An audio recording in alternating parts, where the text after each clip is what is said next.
Hello friends, मैं हूं मिथिलेश कुमार और आपका स्वागत करता हूं उदित फार्मेसी के ऑनलाइन लर्निंग प्लेटफॉर्म पे। आज के इस वीडियो में हम लोग बैक्टीरिया का एमसीक्यू का पार्ट 2 करने वाले हैं। हम लोग पिछले वीडियो में भी काफी 30-35 एमसीक्यू, लगभग 30 एमसीक्यू किए थे। आज भी हम लोग 30 कम से कम 25-30 एमसीक्यू करेंगे और इसके बाद एक और लेक्चर बैक्टीरिया के एमसीक्यू आएगा, उसमें भी लगभग 25-30 एमसीक्यू करेंगे। इस तरीके से आपका बैक्टीरिया खत्म हो जाएगा। फिर आप अपने आराम से बैक्टीरिया के पीडीएफ नोट्स को अच्छे से पढ़ लीजिए, इसके सारे एमसीक्यू को अच्छे से पढ़ लीजिए, इसका भी जो भी एक्स्ट्रा पॉइंट्स मैं बताया वो भी आप नोट डाउन करके बार बार रिवाइज कीजिए। बैक्टीरिया में इससे बाहर फिर क्वेश्चन कहीं नहीं जाएगा आपके एग्जाम में, ठीक है। तो चलिए स्टार्ट करते हैं। यदि आप थ्योरेटिकल लेक्चर बैक्टीरिया का जो 2 गो है वो देखे होंगे तो आपको ये सब क्वेश्चंस, लगभग क्वेश्चन आपसे खुद ही बन जाएंगे, ठीक है। चलिए स्टार्ट करते हैं हम लोग आज के क्वेश्चन को। हमारा फर्स्ट क्वेश्चन क्या है, निम्नलिखित में से कौन सा सहजीवी जीवाणु है। सहजीवी मतलब क्या होता है इंग्लिश में, सिम्बायोटिक। क्या होता है, सिम्बायोटिक। सिम्बायोटिक बैक्टीरिया किसके बारे में पूछ रहा है, सिम्बायोटिक।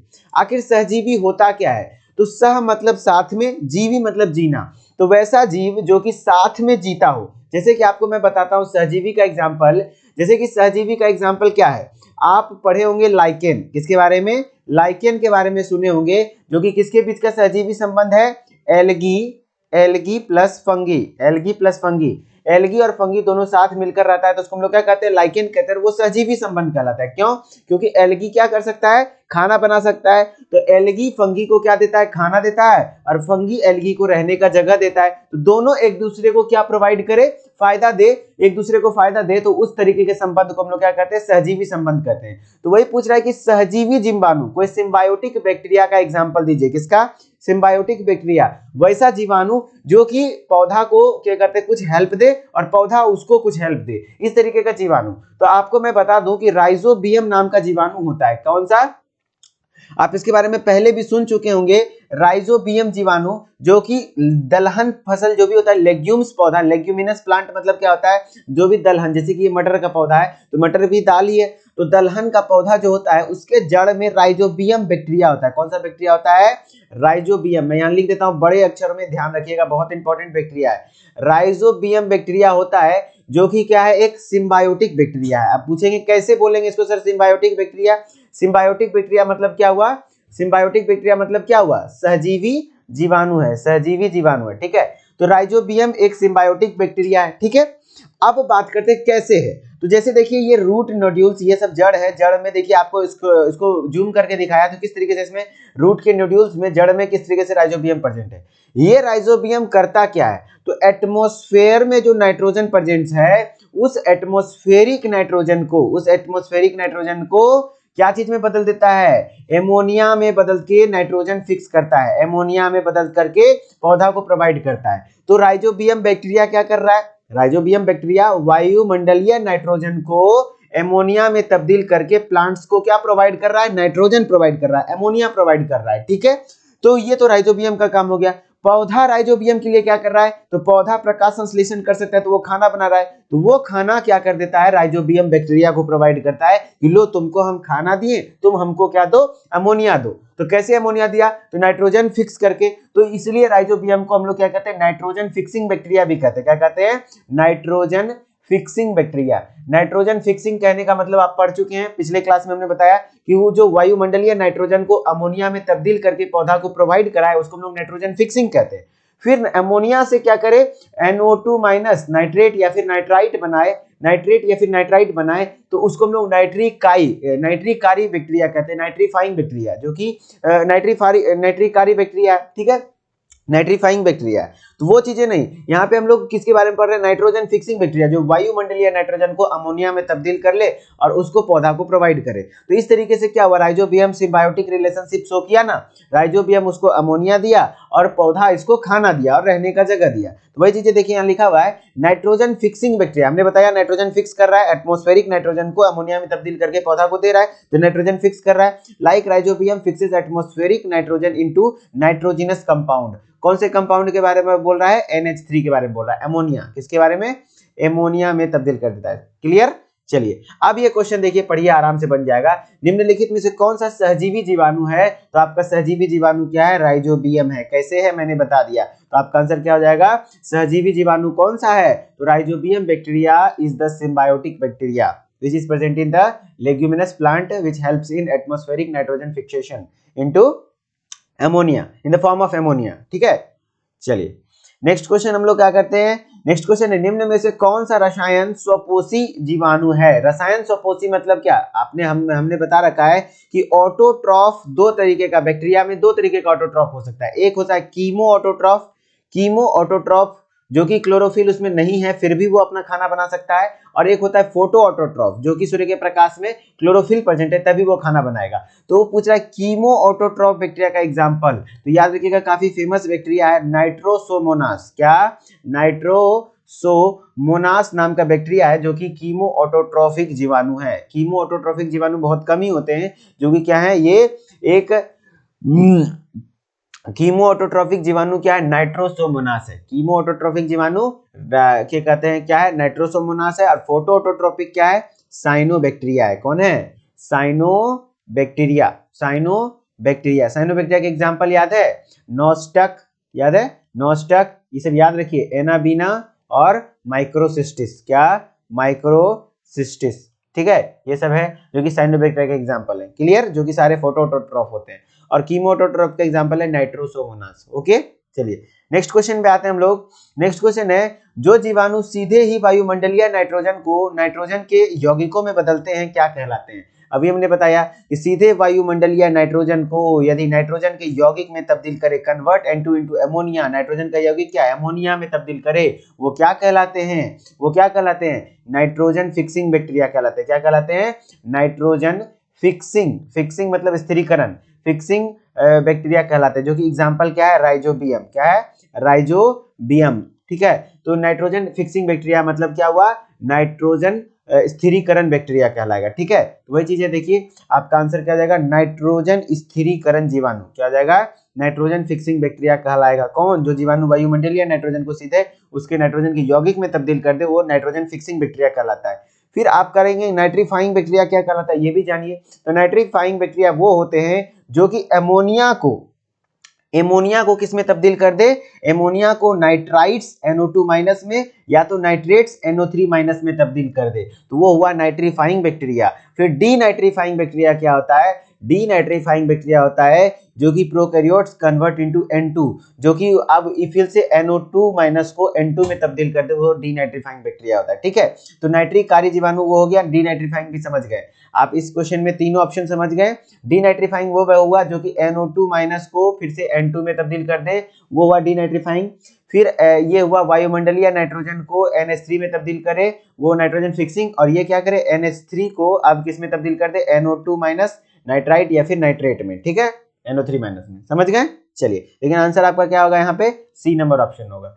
नेक्स्ट क्वेश्चन पे आते हैं हम लोग। नेक्स्ट क्वेश्चन है, वे जीवाणु जो कुछ पादप जड़ों के संयोजन में वायुमंडलीय नाइट्रोजन का स्थिरीकरण करते हैं क्या कहलाते हैं? अभी हमने बताया कि वैसा जीवाणु जो कि पादप जड़ों के संयोजन में वायुमंडलीय नाइट्रोजन का स्थिरीकरण करते हैं। देखिए, यही तो क्वेश्चन था ना, वायुमंडलीय नाइट्रोजन का स्थिरीकरण करता है वो जीवाणु का नाम क्या है? राइजोबियम है।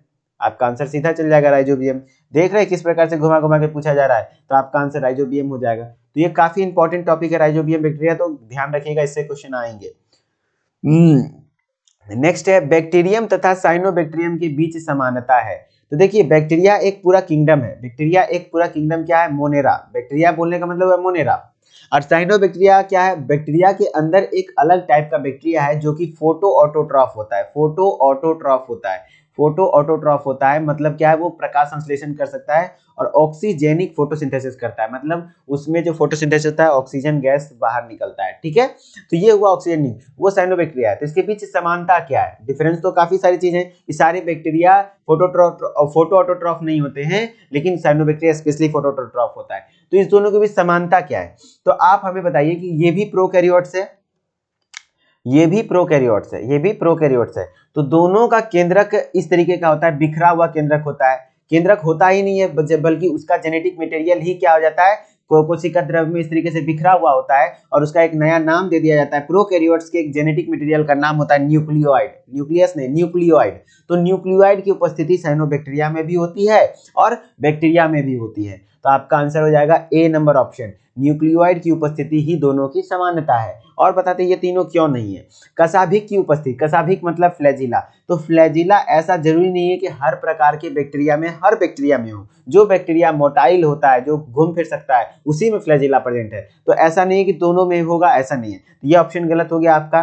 फिर हम लोग बात करते हैं एटीएस राइबोसोम की उपस्थिति। भैया एटीएस तो किसी में नहीं पाया जाएगा क्योंकि दोनों प्रोकैरियोट्स है, तो दोनों में 70S ही पाया जाएगा। तो ये भी ऑप्शन गलत हो गया। उपरोक्त में से कोई नहीं, ऐसा तो हो नहीं, वो ऊपर वाला ऑप्शन सही है ना, आपका ये ऑप्शन सही हो गया। ठीक है, चलिए अब नेक्स्ट क्वेश्चन पे आते हैं हम लोग। नेक्स्ट क्वेश्चन है, जीवाणुओं की कोशिका भित्ति सेल वॉल बनी होती है। जीवाणुओं की जो कोशिका भित्ति बनी होती है वो याद रखिएगा नॉन सेलुलोजिक होती है, नॉन सेल्यूलोजिक। इतना तो ध्यान होगा अगर क्लासिफिकेशन ऑफ प्लांट किंगडम पढ़े होंगे तो। नॉन सेलुलोजिक मतलब सेलुलोज का तो नहीं बना होता है। सेलुलोज का बना किस में होता है, तो प्लांट सेल का जो सेल वॉल पड़ा होता है, पौधे के कोशिका का कोशिका भित्ति, वो सेलुलोज का बना होता है। तो आप ऑप्शन छांटिए कि देखिए पहला में, दूसरा ऑप्शन पढ़िए पहले, प्रोटीन तथा सेलुलोज की, तो सेलुलोज होगा नहीं, खत्म। काइटिन की, तो काइटिन का बना होता है किसमें, कवक में, कवक का कोशिका भित्ति काइटिन का बना होता है। सेलुलोज इसमें भी आ गया, ये भी ऑप्शन नहीं होगा, तो होगा क्या ऑप्शन ये। तो आपका आंसर हो जाएगा लिपिड तथा प्रोटीन। तो कौन सा लिपिड होता है, तो फॉस्फोलिपिड होता है, फॉस्फोलिपिड। और प्रोटीन होता है, प्रोटीन किस फॉर्म में, एमिनो एसिड के फॉर्म में होता है। और डायरेक्टली ये भी कहा जाता है कि सेल वॉल किसका बना होता है, पेप्टिडोग्लाइकन का बना होता है। किसका, सबको मिला करके क्या कहते हैं, पेप्टिडोग्लाइकन कहते हैं। ठीक है, पेप्टिडोग्लाइकन। ठीक है, तो ये होगा जीवाणु की कोशिका भित्ति बनी किसकी होती है, तो पेप्टिडोग्लाइकन। पेप्टिडोग्लाइकन किस चीज का संग्रह है, तो लिपिड, प्रोटीन, पॉलीसेकेराइड, ये सबको मिला करके एक नया नाम दिया है पेप्टिडोग्लाइकन। ठीक है, चलिए नेक्स्ट है हम लोग का, नेक्स्ट क्वेश्चन है, जीवाणुओं का केंद्रक क्या कहलाता है। तो जीवाणुओं में जो केंद्रक तो होता नहीं है, लेकिन उसका जेनेटिक मटेरियल बीच में केंद्रित होता है, डायरेक्टली बिखरा हुआ होता है, उसको हम लोग क्या कहते हैं, न्यूक्लियोइड कहते हैं। क्या कहते हैं, न्यूक्लियोइड कहते हैं। तो आपका आंसर क्या हो जाएगा, न्यूक्लियोइड। क्या आंसर हो जाएगा, न्यूक्लियोइड। जीवाणुओं का जो केंद्रक कहलाता है वो क्या कहलाता है, न्यूक्लियोइड कहलाता है। ठीक है, चलिए अब नेक्स्ट क्वेश्चन में आते हैं हम लोग। नेक्स्ट क्वेश्चन है, जीवाणुओं में श्वसन एंजाइम स्थित होते हैं। जीवाणुओं में जो श्वसन एंजाइम है वो कहाँ है। तो हमने पढ़ा था कि प्रोकैरियोट, यदि आप रेस्पिरेटरी सिस्टम पढ़े होंगे तो प्रोकैरियोट्स में भी एरोबिक रेस्पिरेशन होता है। एरोबिक कहने का मतलब वायवीय श्वसन होता है, तब ना 38 एटीपी का निर्माण होता है, एक ग्लूकोज मॉलिक्यूल के टूटने से। तो एरोबिक रेस्पिरेशन के लिए तो ऑक्सीजन होना चाहिए, साथ साथ माइटोकॉन्ड्रिया भी होना चाहिए। तो प्रोकैरियोट्स में तो माइटोकॉन्ड्रिया होता नहीं है, तो कैसे होता है, तो यहाँ पर काम करता है मीजोजोम, क्योंकि रेस्पिरेशन का साइट ऑफ रेस्पिरेशन जो है वो श्वसन का केंद्र किसको, प्रोकैरियोट्स में, जीवाणुओं में श्वसन का केंद्र मीजोजोम को कहा जाता है। मीजोजोम है क्या, जो ये प्लाज्मा मेम्ब्रेन है, जो सेल मेम्ब्रेन है, उसी को कोशिका कला हिंदी में कहते हैं, कोशिका झिल्ली कहते हैं, उसी का इनफोल्डिंग स्ट्रक्चर है, उसी वही अंदर की ओर मुड़ जाता है एक स्ट्रक्चर जिसको हम लोग क्या कहते हैं, मीजोजोम कहते हैं। क्या कहते हैं, मीजोजोम कहते हैं, जो कि किसके लिए, साइट ऑफ रेस्पिरेशन माना जाता है। क्या माना जाता है, साइट ऑफ रेस्पिरेशन माना जाता है। क्लियर, रेस्पिरेशन का साइट माना जाता है मीजोजोम को। क्लियर, तो जीवाणुओं में श्वसन एंजाइम कहाँ उपस्थित है, तो श्वसन के लिए जो श्वसन एंजाइम मीजोजोम में, और मीजोजोम है क्या, एक प्रकार का कोशिका कला। देख रहे, कोशिका कला ही ना, देखिए यही ना प्लाज्मा मेम्ब्रेन ही ना अंदर की ओर मुड़ गया है। तो आपका आंसर क्या हो जाएगा, यहाँ पे देखिए, कोशिका द्रव्य में नहीं जी, कोशिका द्रव्य में नहीं होता, कोशिका कला में, जी हाँ कोशिका कला में प्रेजेंट होता है। समझे, कोशिका कला में कौन चीज में, मीजोजोम में। तो क्वेश्चन में डायरेक्टली ऑप्शन में मीजोजोम ना लिखे तो आप कोशिका कला मार दीजिए आंसर, यानी प्लाज्मा मेम्ब्रेन में। राइबोसोम किस काम के लिए आता है, तो राइबोसोम जो होता है वो प्रोटीन संश्लेषण के लिए, प्रोटीन सिंथेसिस के लिए। और किस प्रकार का राइबोसोम, तो 70S प्रकार का राइबोसोम। और माइटोकॉन्ड्रिया भैया जीवाणु में प्रेजेंट ही नहीं होता है, जीवाणु में प्रेजेंट ही नहीं होता है। क्लियर, चलिए नेक्स्ट क्वेश्चन हमारा क्या है, प्रोकैरियोट्स पहचाने जाते हैं। प्रोकैरियोट्स आप शुरुआत से जान रहे हैं, साइटोलॉजी में पढ़े हैं। प्रोकैरियोट, प्रो मतलब क्या हुआ, प्रिमिटिव, कैरियोट मतलब, कैरियन मतलब न्यूक्लियस, मतलब उसका जो न्यूक्लियस होगा वो बहुत प्रिमिटिव होगा, मतलब न्यूक्लियस वेल डिफाइंड नहीं होता है, न्यूक्लियस होता ही नहीं है, तो उसी से पहचाना जाता है। तो द्विस्तरीय केंद्रक कला युक्त सुविकसित केंद्रक की उपस्थिति, नहीं भाई ऐसा तो होता ही नहीं है, ये चीजें होती नहीं है, तो इससे कैसे आप पहचानेंगे, नहीं उपस्थिति लिख दिया, नहीं अनुपस्थित होता है। काइटिन की बनी कोशिका भित्ति, भैया प्रोकैरियोट्स में नहीं, काइटिन का कोशिका भित्ति किस में पाया जाता है, फंगस का सेल वॉल, किसका, फंगस का। और 5 किंगडम सिस्टम ऑफ क्लासिफिकेशन यदि आप पढ़े हैं तो 5 जगत में कौन कौन सा होता है, Monera, protista, fungi, प्लांटाई, animalia.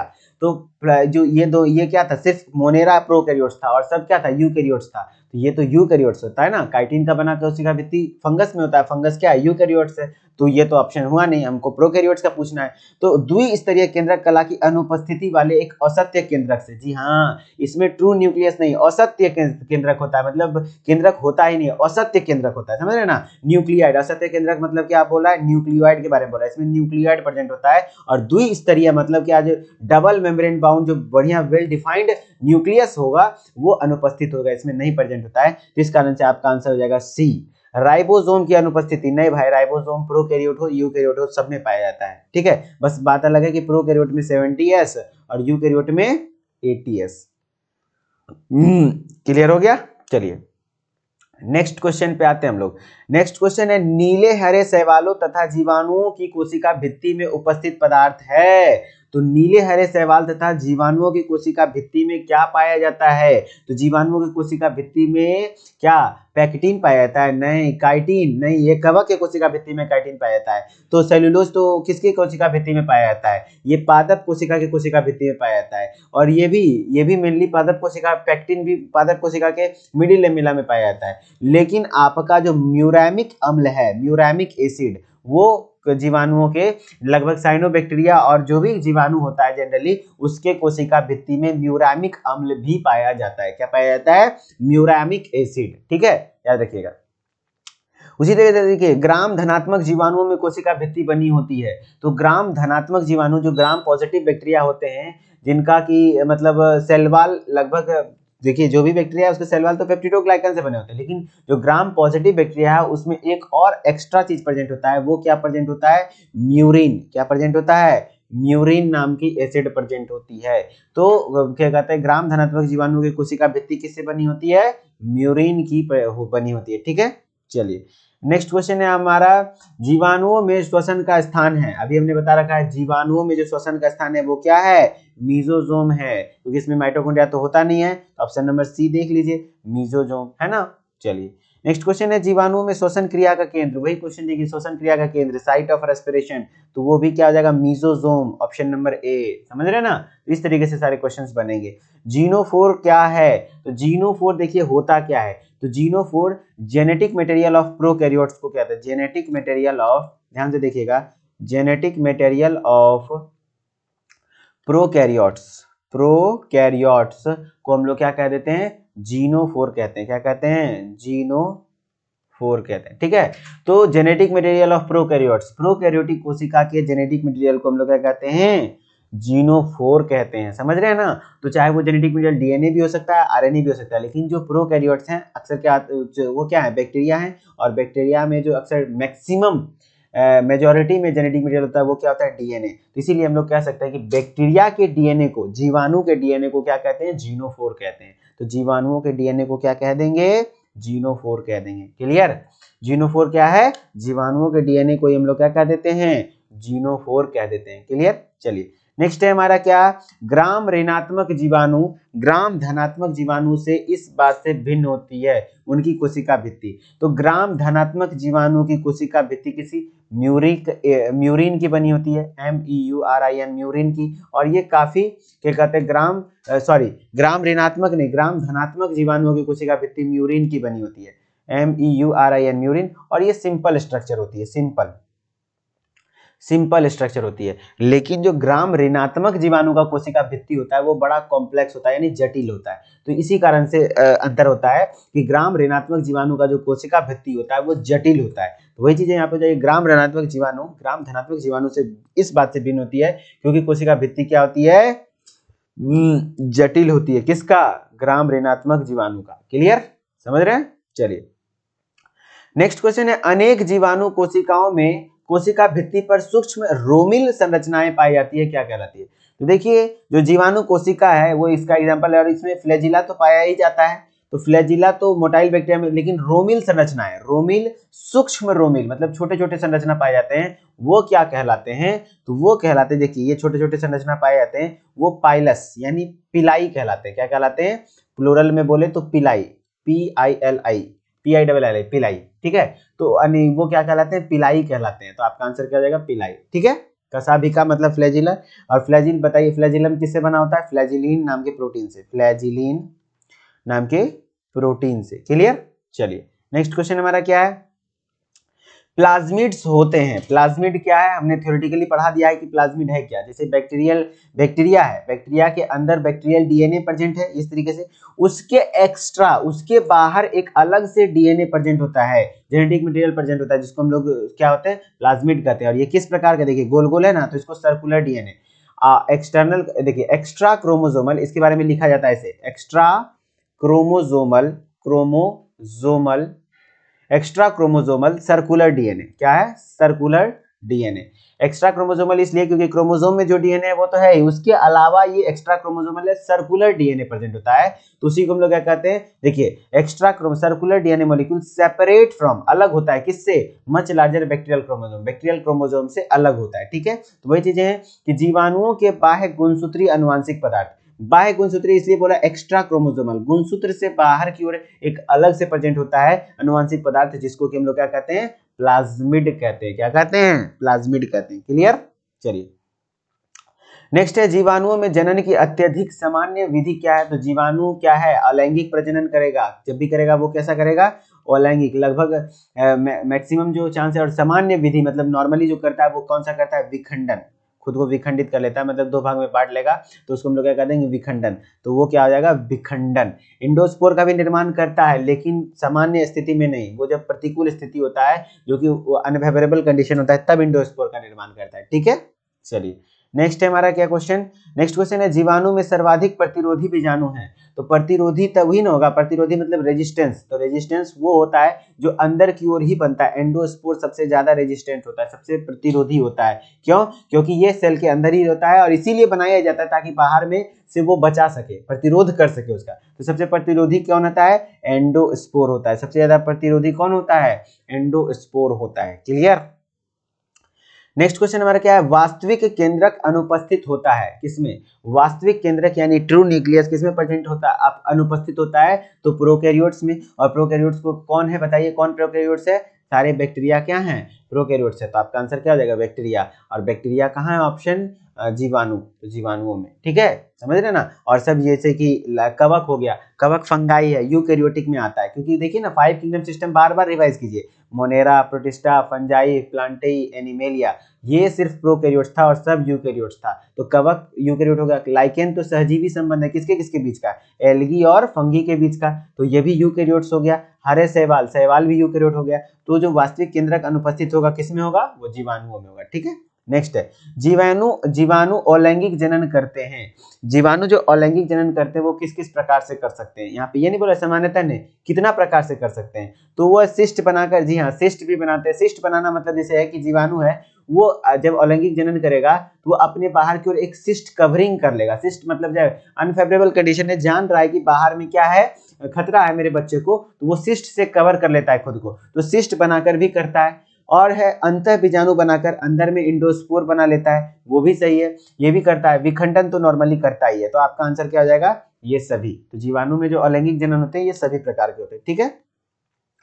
Next question है, जीवाणु जनन करते हैं अधिकतर किस प्रकार से करेगा, तो अधिकतर क्या होता है, अलैंगिक जनन होता है। लैंगिक तो होता नहीं है, केवल अलैंगिक भी नहीं बोल सकते, केवल अलैंगिक भी नहीं बोल सकते। क्यों, क्योंकि कुछ लैंगिक जनन भी हम लोग पढ़े हैं, जैसे कि कंजुगेशन, ट्रांसफॉर्मेशन, ट्रांसडक्शन, जिसको हम लोग हिंदी में कहते हैं संयुग्मन, रूपांतरण, पराक्रमण, ठीक है। तो केवल लैंगिक भी नहीं बोल सकते, तो अधिकतर जो होता है वो अलैंगिक होता है, ठीक है। चलिए नेक्स्ट क्वेश्चन हमारा क्या है, जीवाणुवीय प्रकाश संश्लेषण अद्भुत होता है, क्योंकि जीवाणु में जो प्रकाश संश्लेषण होता है वो अद्भुत होता है। वो क्यों, हमने आपको बताया कि जो प्रकाश संश्लेषण जीवाणु में जो प्रकाश संश्लेषण करते हैं उसमें से एक एग्जांपल है साइनोबैक्टीरिया। क्या, साइनोबैक्टीरिया। वो और भी प्रकाश संश्लेषी जीवाणु हैं जो कि आपको नाम तो याद नहीं रखना, लेकिन हाँ साइनोबैक्टीरिया याद रखना है। ये खास बात है, फोटोसिंथेसिस करता है और ये पादप के जैसा करता है। क्यों, क्योंकि इसमें जो वाटर के बिना हो नहीं सकता है, जल की उपस्थिति होती है और ऑक्सीजन गैस निकालता है। लेकिन और भी जो जीवाणु होते हैं उसमें जो प्रकाश संश्लेषण होता है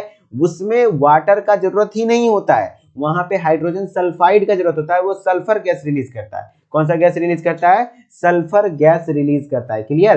तो वो सल्फर गैस रिलीज करता है, वहां H2S का जरूरत होता है, तो बिना पानी के वो हो सकता है, इसलिए वो अद्भुत होता है। जीवाणुवीय जो प्रकाश संश्लेषण होता है वो इसलिए अद्भुत होता है कि वहां जल का आवश्यकता नहीं है, लेकिन जो पादप में पौधा में होता है वहां बिना जल के वो हो ही नहीं सकता। ठीक है, तो वही बात है कि प्रकाश संश्लेषी वर्णक होगा के हो सकता है, वर्णकों के हो सकता है, तो भैया प्रकाश संश्लेषी वर्णक तो होना ही चाहिए, जैसे क्लोरोफिल तो होगा तभी तो प्रकाश संश्लेषण होगा। जल के बिना, सॉरी यहाँ जल के बिना, यहाँ पे बिना जल के प्रकाश संश्लेषण के बिना यहाँ पे हो सकता है, तो अच्छा यहाँ पे बिना, क्योंकि यह बिना बिना मतलब पहले ही लगा दिया, तो यहाँ पे प्रकाश संश्लेषण वर्णकों के बिना हो सकता है, तो नहीं ऐसा नहीं है, ऐसा थोड़ी है कि प्रकाश संश्लेषण के वर्णक के बिना हो जाएगा, नहीं, जल के बिना हो सकता है, जी हाँ जल के बिना भी हो सकता है, समझे, जल के बिना ही हो सकता है, इसी कारण से अद्भुत होता है। ठीक है, तो आपका आंसर यही हो जाएगा। नेक्स्ट क्वेश्चन आपका क्या है?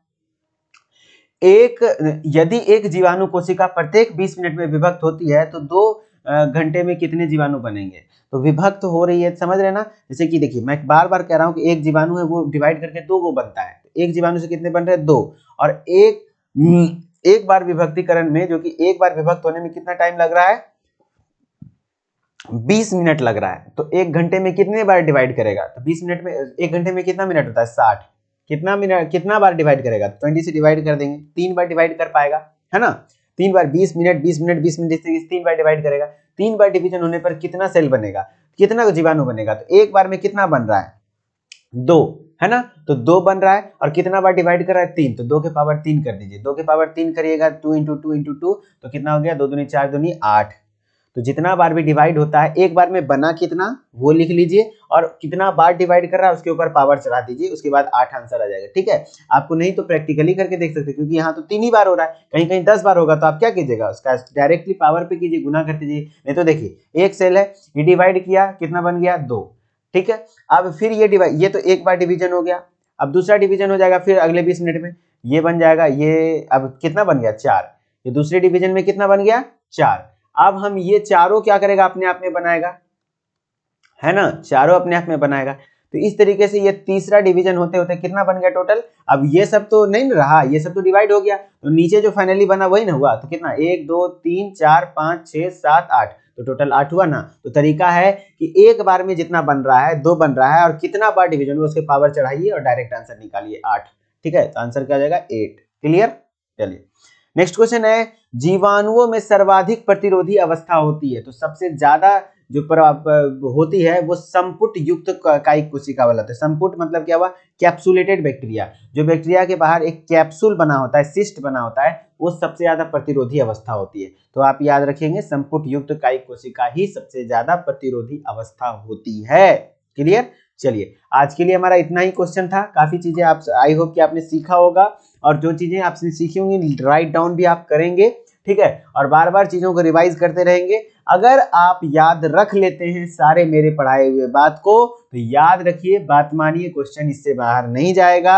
हम लोग काफी चीजें पढ़ रहे हैं, और जितना भी इंपॉर्टेंट चीज हो रहा है एनसीईआरटी अरिहंत सबको मिलाकर मैं आपको प्रोवाइड करने की कोशिश कर रहा हूं। ठीक है, चलिए आशा करता हूं आपको चीजें समझ में आई होगी। मिलते हैं हम नेक्स्ट लेक्चर में, तब तक के लिए धन्यवाद। Okay, bye bye.